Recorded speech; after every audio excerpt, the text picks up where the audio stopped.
The world watched in horror as events unfolded on October 7, 2023. The attack by Hamas on Israel was sudden and brutal. It resulted in the deaths of about 1,200 people and the taking of 240 hostages. Israel's military response in Gaza was swift and devastating.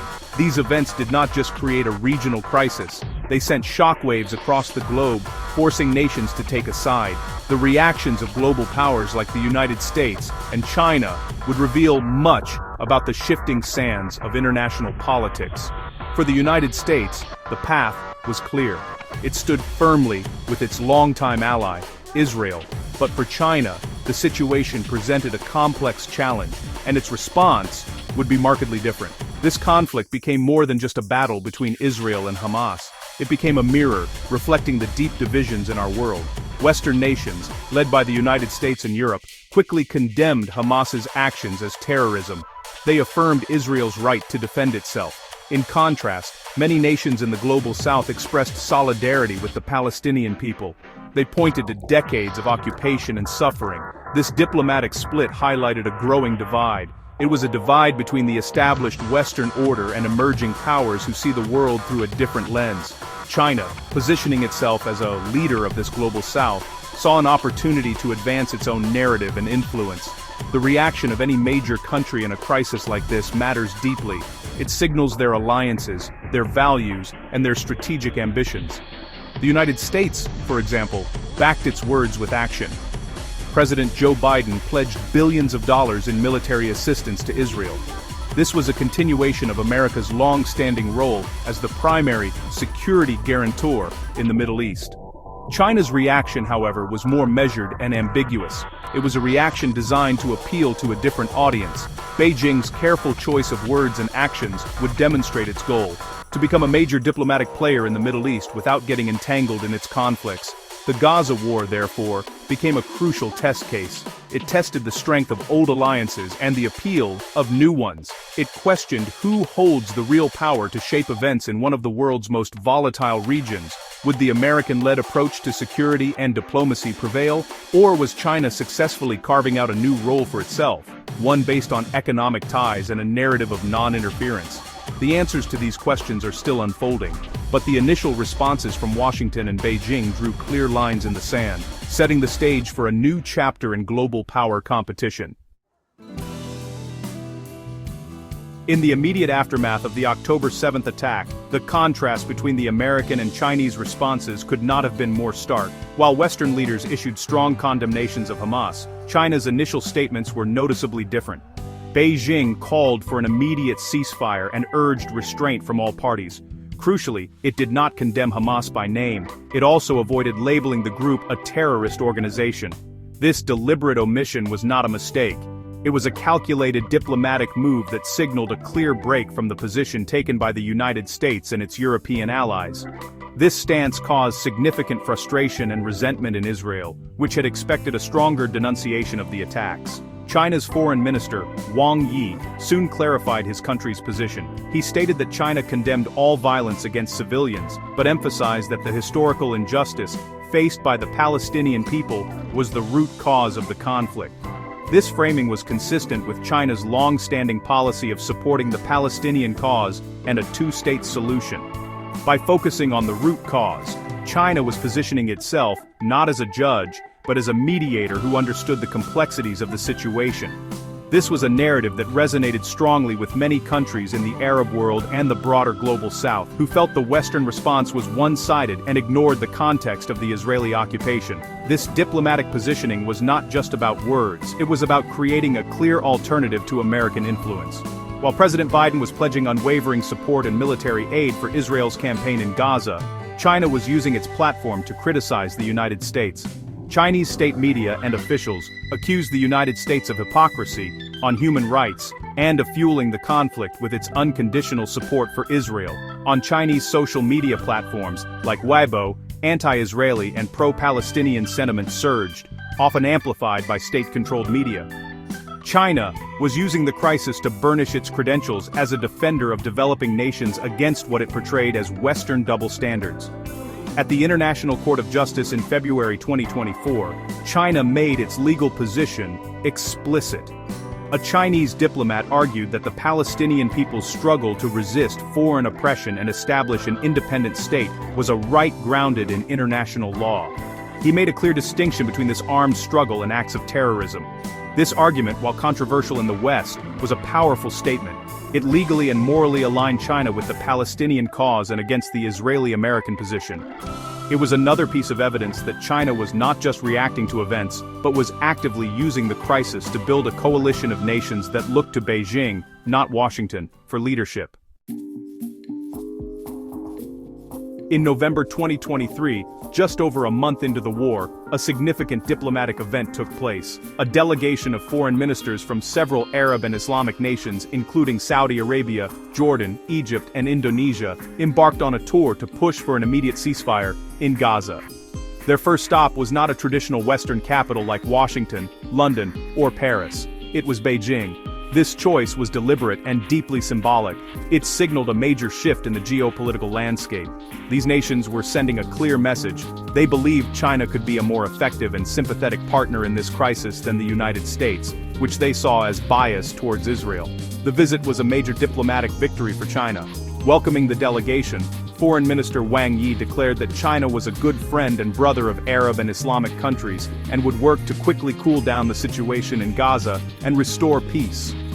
The images of the ministers meeting with Chinese officials were broadcast across the world. They reinforced the narrative that Beijing was a rising power for peace, standing in solidarity with the global South. For the Arab and Islamic nations, the trip was a way to put international pressure on Israel and its Western backers. By starting in Beijing, they were leveraging China's growing influence and its permanent seat on the United Nations Security Council. This moment highlighted the erosion of America's traditional role as the indispensable diplomat in the Middle East. For decades, any major peace initiative in the region would have run through Washington. But the United States' vetoes of ceasefire resolutions at the United Nations and its strong military support for Israel had alienated many of its Arab partners. They felt their concerns were being ignored. China, on the other hand, offered a willing ear and a platform for their grievances. Beijing did not have the same deep-rooted security alliances in the region, which allowed it to present itself as a more neutral and balanced player, even while its rhetoric clearly favored the Palestinian cause. The delegation's visit to Beijing was more than just a photo opportunity. It was a tangible result of years of Chinese diplomatic and economic outreach in the Middle East and beyond. Through initiatives like the Belt and Road Initiative, China has built strong relationships across the region, presenting itself as a partner for economic development without the political strings that often come with American aid. When the Gaza crisis erupted, these relationships paid off. The Arab and Islamic world saw China not as an outsider, but as a major stakeholder with whom they could do business. The visit solidified China's image as a credible alternative to Western leadership on the world stage. Starting in November 2023, the conflict took on a new dimension. The Houthi rebels in Yemen, who are backed by Iran, began launching attacks on commercial ships in the Red Sea. They claimed their attacks were a show of support for the Palestinians in Gaza, and were targeting vessels linked to Israel. Their first major act was the dramatic seizure of the Galaxy Leader, a vehicle carrier. These attacks quickly escalated, creating a major crisis for global shipping. The Red Sea is one of the world's most important waterways, connecting Asia to Europe through the Suez Canal. Suddenly, this vital artery of global trade was under threat, forcing a response from world powers. The impact on global shipping was immediate and severe. Major shipping companies, fearing for the safety of their crews and vessels, began rerouting their ships. Instead of passing through the Suez Canal, they took the much longer and more expensive route around the southern tip of Africa. This detour added 10 to 14 days to journey times and significantly increased fuel and insurance costs. These extra costs threatened to drive up the price of goods around the world, fueling global inflation. The crisis also hit Egypt hard.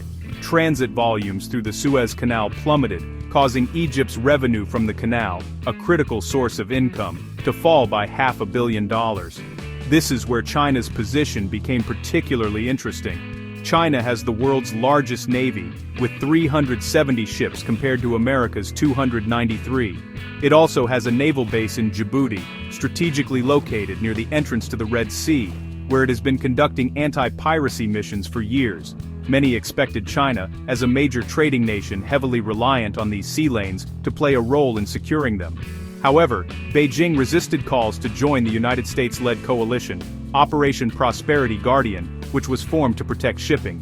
Instead, Chinese officials criticized the coalition's airstrikes on Houthi targets in Yemen, accusing the United States of adding fuel to the fire and acting without United Nations authorization. China's inaction was telling. While its economic interests were at risk, it was unwilling to take on the security responsibilities that come with being a global power. Beijing preferred to let the United States bear the costs and risks of military intervention. Chinese officials privately urged Iran to rein in the Houthis, but they took no public or military action. Some have suggested the attacks even offered a minor benefit to China, as they increased demand for the China-Europe rail link, sometimes called the Iron Silk Road. However, the railway's capacity is tiny compared to a large container ship. The Red Sea crisis ultimately revealed a core tenet of China's strategy. It wants the benefits of global stability without paying the price to maintain it. China's cautious diplomacy in the Middle East is built on a foundation of deep and expanding economic ties. For Beijing, the region is not primarily a security problem, but a vital economic partner. It's a critical source of energy, a key market for Chinese goods and technology, and a central hub for its Belt and Road Initiative. These economic interests honestly explain why China works so hard to maintain good relations with all countries in the region, even those who are bitter rivals, like Iran and Saudi Arabia. This economic web gives China significant influence, but it also makes Beijing risk-averse, since any major conflict threatens its investments. China's relationship with Iran is a key example. Since 2010, China has been Iran's top trading partner and a crucial lifeline for its sanctioned economy. China buys around 1 million barrels of Iranian oil every day, often at a discount, providing Tehran with over $3 billion in revenue each month. However, this relationship is asymmetrical. While vital for Iran, this trade represents less than 1% of China's total global trade. For Beijing, Iran is a useful but not essential partner. It provides a steady supply of cheap oil and serves as a check on American influence, but China is careful not to become too dependent on Tehran. In stark contrast, China's economic relationship with Saudi Arabia is far larger and more strategic. As China's economy has boomed, its need for oil has grown, and Saudi Arabia is a top supplier. But the partnership goes far beyond oil. Chinese companies are deeply involved in Saudi Arabia's ambitious Vision 2030 plan to diversify its economy. This includes massive projects like the $500 billion futuristic city of Neom, the construction of power stations, and other critical infrastructure. In 2023, major deals were signed for a Chinese-built steel plant in Saudi Arabia and a Saudi-financed refinery in China. Furthermore, Chinese tech giant Huawei is building cloud computing and 5G networks, really embedding itself in the kingdom's digital future. This pattern of investment extends across the region. In Egypt, China is a major investor in the Suez Canal Economic Zone, with an $8 billion plan announced in 2023. Chinese companies have significant stakes in ports along this vital waterway and are building Egypt's new administrative capital, including what will be Africa's tallest building. Even in Israel, a staunch U.S. ally, China had been making inroads before the conflict. It became Israel's biggest trading partner, with Chinese firms investing in strategic assets like the ports of Haifa and Ashdod. This extensive economic footprint is the true source of China's power in the region, a power it seeks to protect by, avoiding entanglement in local disputes. In March 2023, just months before the Gaza war erupted, China scored its biggest diplomatic achievement in the Middle East to date. It successfully brokered a historic agreement between Saudi Arabia and Iran to restore diplomatic ties after 7 years of hostility. The deal was announced in Beijing and was hailed as a sign of China's growing influence as a global peacemaker. For the first time, a major diplomatic breakthrough in the region had been achieved without any involvement from the United States. It seemed to herald a new era where China would play a leading role in resolving the Middle East's most difficult conflicts. However, when the Israel-Hamas war broke out, this image of China as a powerful peacemaker was put to the test, and it was found wanting. While China called for a ceasefire and hosted the delegation of Arab and Islamic ministers, its actual role in the crisis has been, well, pretty peripheral. Analysts point out that China has been unwilling to take the practical steps and political risks necessary for deep involvement.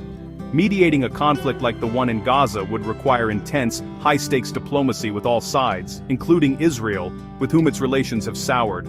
A failed attempt could damage China's prestige, a risk that Beijing's cautious leaders seem unwilling to take. In reality, the United States has remained the central diplomatic actor throughout the crisis. American officials, from the Secretary of State to the President, have been in constant communication with Israel, Arab governments, and international partners. They have been at the heart of negotiations over ceasefires, the release of hostages, and plans for the day after in Gaza. While many in the region are critical of U.S. policy, they still recognize that Washington holds the most leverage, especially with Israel. China, despite its economic clout, simply does not have the same level of security influence or the long history of diplomatic engagement to shape a post-conflict settlement. This really reveals a fundamental aspect of China's foreign policy. China wants to be seen as a responsible global stakeholder and a champion of peace, but it is not yet ready or willing to assume the burdens of that role. Chinese leaders have never stated an intention to replace the U.S. as the primary security provider in the Middle East. Instead, they seem content to offer an alternative diplomatic track, one that focuses on broad principles and economic development rather than on the messy details of conflict resolution. The Saudi-Iran deal was a success because both parties were already looking for a way to de-escalate. Gaza is a much harder problem, and China has chosen to remain largely on the sidelines. As tensions have risen with the West, some commentators and politicians, particularly in the United States, have begun to speak of a new axis of evil. This term, a throwback to the George W. Bush era, is now used to group together China, Russia, and Iran. The argument is that these three countries are united in their opposition to the US-led international order.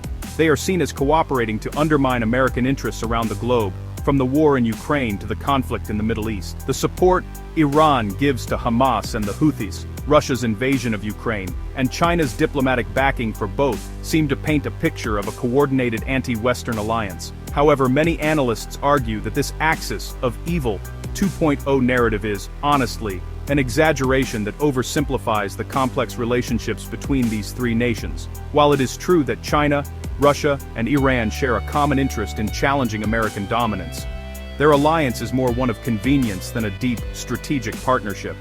There are significant tensions and divergent interests that lie just beneath the surface. For example, Russia's destabilizing actions in the Middle East, such as its military intervention in Syria, do not always align with China's primary goal for the region's stability. China needs a calm Middle East to secure its energy supplies and protect its investments. Iran's role also presents a challenge for China. While Beijing benefits from cheap Iranian oil and sees Iran as a useful disruptive force against the US, it is also wary of Tehran's revolutionary ideology and its support for proxies that threaten regional stability. The Houthi attacks in the Red Sea, for instance, directly threaten China's economic interests by disrupting global trade. China's main objective is to do business, and war is bad for business. Therefore, while China may offer diplomatic cover to Iran, it also quietly works to contain the very instability that Iran sometimes promotes. Its relationship with Saudi Arabia, Iran's main rival, is far more important to China's economic future. Ultimately, lumping China, Russia, and Iran together as a monolithic bloc is a strategic mistake. It fails to recognize the cracks in their relationship that could be exploited by clever diplomacy. China's vision for the world is very different from Russia's or Iran's. Beijing does not seek to tear down the global system from which it has benefited so much. It seeks to reshape it to better suit its own interests. China's leaders see themselves as restoring their nation's historical greatness, not leading a band of rogue states. The axis of evil label is a powerful rhetorical tool, but it obscures a more complicated reality of competing interests and conditional cooperation. China's entire strategy in the Middle East can be understood as a delicate balancing act. On one side of the scale are its immense and growing economic interests. The region supplies between 40 and 50% of China's crude oil imports, a figure that is essential for fueling its massive economy.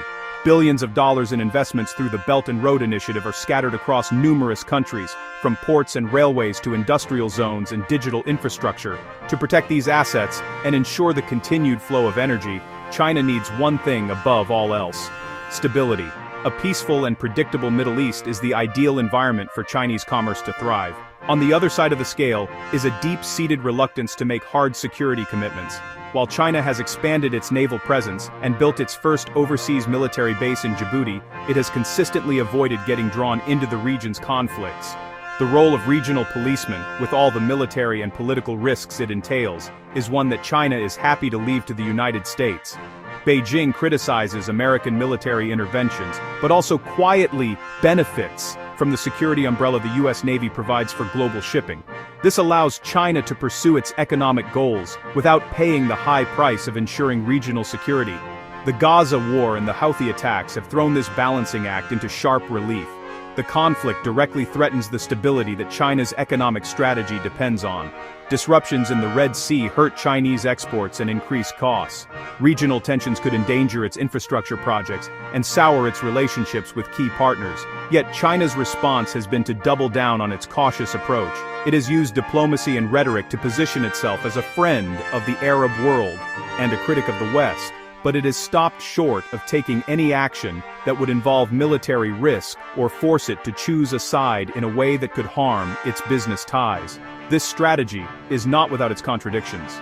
How can China be a leader of the global South and a major power in the Middle East if it is unwilling to act when its partners are in crisis? How can it protect its vast economic empire without a willingness to use its military power to defend it? For now, China seems to believe it can have it both ways. It can leverage its economic power for diplomatic influence while avoiding the entanglements that have bogged down other great powers in the Middle East for generations. This balancing act is the core of China's global South strategy, but as the world becomes more volatile, it is a balance that will become increasingly difficult to maintain. The Israel-Hamas war has served as a powerful lens through which to view China's evolving role in the world. Beijing's reaction, its refusal to condemn Hamas, its vocal support for the Palestinian cause, and its criticism of the United States demonstrates a clear and confident strategy. China is no longer a passive observer on the world stage. It is actively working to build an alternative to the Western-led order, positioning itself as the natural leader of a global South that feels overlooked and disenfranchised. By hosting Arab ministers and championing their cause, China has skillfully used the crisis to enhance its diplomatic standing and present itself as a great power that listens. However, China's actions, or lack thereof, also reveal the limits of its current ambitions. When faced with a direct threat to its economic interests in the Red Sea, China hesitated. It chose to criticize from the sidelines rather than join or lead a security response. This shows that while China has the hardware of a superpower, the world's largest navy, and a global economic footprint, it does not yet have the political will to assume the responsibilities that come with it. The messy, risky work of providing global security is a task Beijing is still content to leave to Washington. China wants the influence of a superpower without the costs. The Middle East, therefore, remains a region caught between two worlds. It is still heavily reliant on the American security framework, yet it is increasingly pulled into China's economic orbit.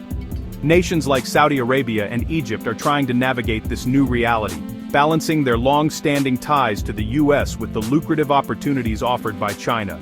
The idea of a new axis of evil linking China with Russia and Iran is a simplistic narrative that misses the point. China is not a revolutionary power seeking to destroy the global order. It is a pragmatic one seeking to dominate it on its own terms, primarily through economic, not military, means. In the end, China's strategy in the Middle East is one of calculated patience. It is playing a long game, building influence brick by brick, deal by deal. It seeks to become the indispensable economic partner to the region, believing that political and security influence will naturally follow. The Gaza crisis has shown that China is not yet ready to replace the United States as the region's security guarantor. But it has also shown that America's uncontested dominance is a thing of the past. A new, more complex era has begun. One in which the world will have to reckon with a rising power that is ambitious but, for now, deliberately and strategically reluctant.